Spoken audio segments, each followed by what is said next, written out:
बिस्मिल्लाहिर्रहमानिर्रहीम। सामीन अस्सलामु अलैकुम। सऊदी अरब में रोज़ बरोज़ यहूदियों और ईसाइयों की पैरवी का अमल जारी है।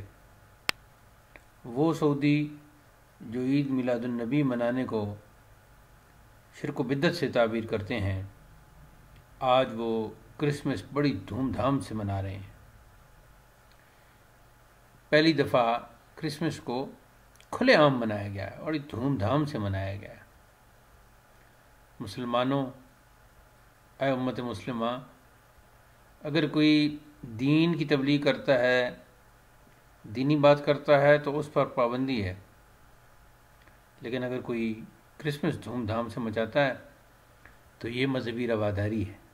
देखिए मुसलमानों, ये अखबार की सुर्खी पढ़िए, ये तफसील पढ़िए।